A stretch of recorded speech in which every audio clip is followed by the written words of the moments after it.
concluir as referências que fizemos sobre as ciências auxiliares da história, citamos a numismática, a papirologia e a literatura. A numismática é a ciência que se ocupa das moedas e das medalhas. Há coleções de moedas gregas que são capazes de revelar aspectos de diferentes épocas. A papirologia é o estudo dos papiros, material de escrita que os gregos conheciam e usavam desde o início de sua história. Há inúmeros papiros literários gregos encontrados em todas as regiões sob influência da civilização grega. Por fim, o grande número de obras da literatura grega é a fonte primordial para o conhecimento da história antiga da Grécia. Poetas, dramaturgos, filósofos, oradores e, sobretudo, historiadores gregos deixaram importante contribuição para a reconstrução científica do passado helênico. Salve, pessoal! Hoje estamos encerrando o nosso rápido panorama sobre a história da Grécia na Antiguidade, ingressando aí naqueles que são chamados períodos clássico e helenístico. Como nós observamos com vocês, o primeiro momento que nós analisamos foram os chamados tempos homéricos. Dentro dos tempos homéricos, a gente analisou o povoamento da Grécia e também a comunidade primitiva, a chamada civilização gentílica. Com a desintegração do Gêmeos, nós demos origem ao chamado período arcaico grego. Esse período arcaico se caracteriza pelo desenvolvimento das póleis, pelo desenvolvimento das cidades-estados. Nossos alvos foram Atenas enquanto modelo, Esparta enquanto exceção. E agora chegamos a este último momento da Grécia como uma região independente na Antiguidade, chamado período clássico, que vem a ser caracterizado pelo quê? Vamos então dar uma primeira olhadinha no nosso resumo. Nós temos que verificar que o período clássico grego se caracteriza justamente pelas chamadas guerras médicas, hegemonias e imperialismos dentro da Grécia na Antiguidade. Essas guerras médicas, hegemonias e imperialismos trazem para nós um problema sério a ser considerado. Qual é esse problema? A utilização de termos e de conceitos muito atuais para serem aplicados à história da Grécia Antiga. É o caso de hegemonia, é o caso de imperialismo. Portanto, como é que nós devemos entender estas duas palavras? No caso da Grécia Antiga, como você pode observar agora de novo no nosso resumo, virá a ser hegemonia, uma influência que uma cidade exerce sobre outra, e imperialismo, a intervenção de uma cidade sobre outra. Traduzindo, vamos ver se a gente consegue traduzir isso para vocês em termos de história contemporânea. Se você pensar, por exemplo, nas relações Brasil e Estados Unidos, você vai saber que a relação Brasil e Estados Unidos é uma relação de hegemonia americana. O americano exerce influência sobre o Brasil. Agora, em relação ao Vietnã, por exemplo, os norte-americanos adotaram uma postura imperialista, eles interviram. A mesma coisa com a antiga União Soviética. Hegemônicos com relação ao leste europeu, eles praticaram algumas atitudes imperialistas, intervindo, por exemplo, Primavera de Praga, Afeganistão e assim por diante, tá? Então é essa a diferença. Hegemonia, influência, imperialismo, intervenção. Isto posto, nós então agora temos que considerar esses três fatores, guerras médicas, hegemonias e imperialismos, dentro do período clássico. Começando pelas guerras médicas. Todo final de ano, aquela listagem de respostas que são dadas na FUVEST, e muitas vezes quando se pergunta o que são guerras médicas, muita gente responde que eram guerras por falta de médicos na Grécia Antiga. Gente, pelo amor de Deus, não tem absolutamente nada a ver com médico. A palavra médicas tem a ver com os medas, povos que vão se unir aos persas, que vão ser conquistados pelos persas e que vão montar um imenso império no Oriente do Mediterrâneo, como a gente pode observar aqui dentro do nosso mapa. Como você pode observar, a construção de um enorme império que vai abarcar aí boa parte do Antigo Oriente. Uma boa parcela do Antigo Oriente será dominada por esse conjunto aqui que nós conhecemos pelo nome de Império Persa.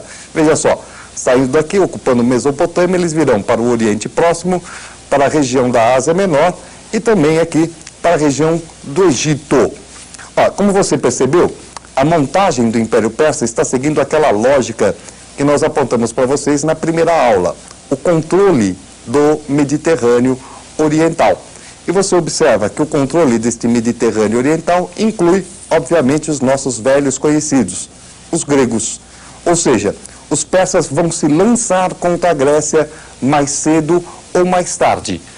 E graças à própria atitude dos gregos, será mais cedo do que possa parecer.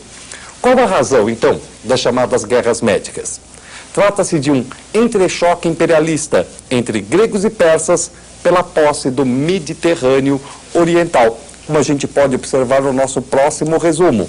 Você vai reparar, então, que o entrechoque imperialista, portanto, um entrechoque de intervenções entre gregos e persas, irá levar ao conflito pela posse do Mediterrâneo Oriental e, obviamente, pela posse daquilo que nós conhecemos pelo nome de Jônia, aquelas colônias que eram formadas ali no litoral da Ásia Menor.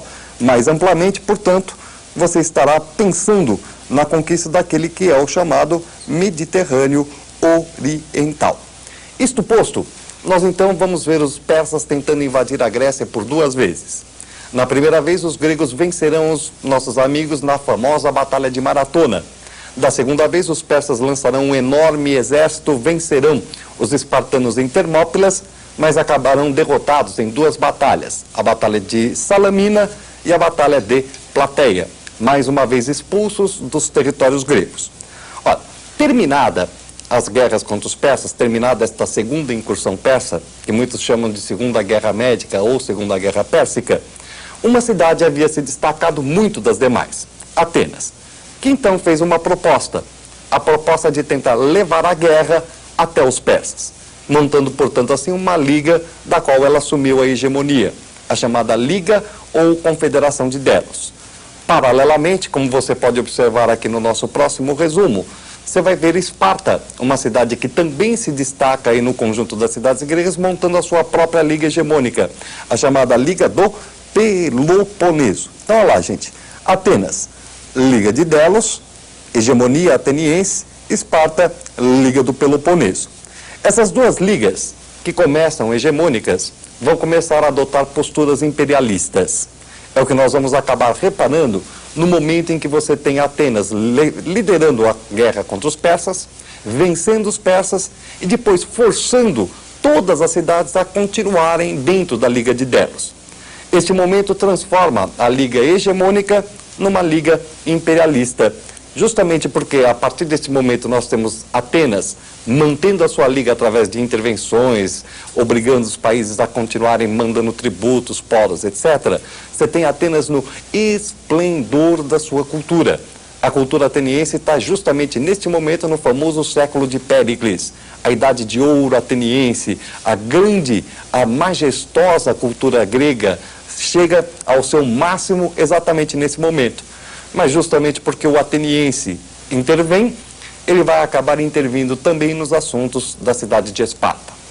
Em função disso, você vai ter o entrechoque imperialista entre a Liga de Delos e a Liga de Peloponeso, a Liga ateniense e a Liga espartana, gerando, portanto, aí a pior guerra que a Grécia Antiga poderia ter assistido um dia na sua vida, a chamada Guerra do Peloponeso.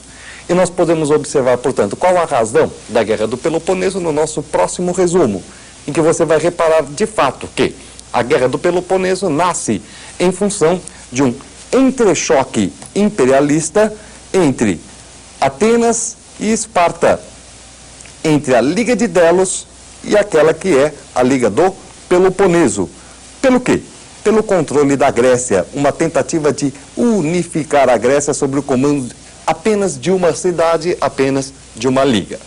É uma guerra horrorosa, porque termina, na verdade, enfraquecendo a própria Grécia.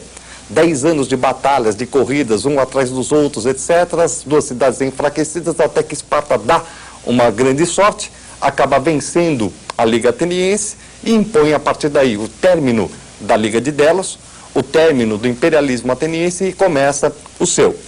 A partir deste momento, veja como a Grécia realmente descamba. Veja para o nosso próximo resumo, justamente o que acaba acontecendo a partir do momento em que Esparta assumiu o comando, terminada a Guerra do Peloponeso. Primeiro, uma das grandes consequências é o enfraquecimento de toda a Grécia. Por que toda a Grécia enfraquece? Justamente pelo fato de que todas as cidades gregas se veem envolvidas.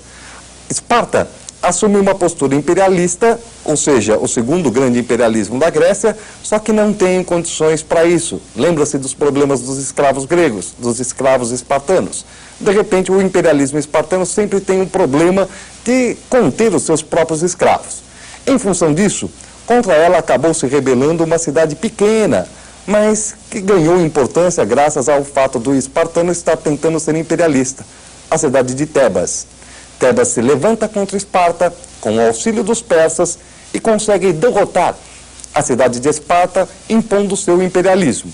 Mas, gente, quem é Tebas para se impor a Esparta e Atenas? Justamente em função disso, atenienses e espartanos se coliam para derrotar os tebanos. Os tebanos acabam derrotando, por incrível que pareça, os atenienses e espartanos. Só que o seu general, o general Epaminondas, acaba falecendo no meio da batalha e o tebano resolve abandonar o seu imperialismo. Os gregos, então, terão agora o controle de quem? Do ateniense, do coríntio, do espartano, do tebano? Não. Nós vamos apenas agora ver que uma outra potência, situada ao norte da Grécia, cujo nome é Macedônia, vai intervir, aproveitar-se do enfraquecimento das cidades gregas e tomar conta da Grécia. É a intervenção da Macedônia que vai acontecer através de uma grande batalha. A Batalha de Queroneia, que vai ser vencida pelo rei da Macedônia, então, Filipe II. Mas mais importante que o nosso amigo Filipe II, rei da Macedônia, será o filho dele, o famoso Alexandre Magno. Alexandre Magno montará um império às avessas. Os persas tentaram conquistar a Grécia, mas no fundo serão os gregos liderados pelos macedônios que haverão de conquistar a região da Pérsia.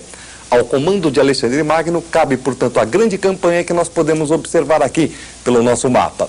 Repare que, de repente, nós temos o nosso amigo Alexandre saindo lá da antiga Grécia, saindo da Grécia, entrando aqui, conquistando a região do Oriente Próximo, Egito, e avançando aqui para a região da Pérsia. Ele chega praticamente até o Indo e faz um enorme império, império esse que, na realidade, não vai ser importante pela sua extensão geográfica, mas pelas consequências que isso trarão para a evolução da cultura e da civilização grega. A grande obra de Alexandre Magno, no fundo, não é militar, não vem a ser nenhuma obra vinculada a aspectos de guerra, de conquista, mas, em fundamental, pelo fato dele ter tido professores como, por exemplo, Aristóteles, que infundiram nele um gosto muito acentuado pela cultura grega. E esse gosto acentuado fez de Alexandre um conquistador diferente. Ele funda cidades por onde passa, diversas Alexandrias, entre as quais a mais famosa até hoje existente no Egito. Ele permite que os povos conquistados continuem com o mesmo tipo de civilização, cultura, religião, e, portanto, ele promove o casamento também entre gregos e orientais, gerando, a partir daí, aquilo que nós chamamos de civilização helenística, a fusão da cultura grega com a cultura oriental. Principal legado de Alexandre Magno, uma das coisas mais importantes para a montagem da nossa civilização até hoje. Nós vamos parando por aqui, mas vamos voltar a falar da civilização helenística durante todo o nosso curso. Então a gente espera vocês para a próxima aula em que introduziremos Roma. Até lá, pessoal!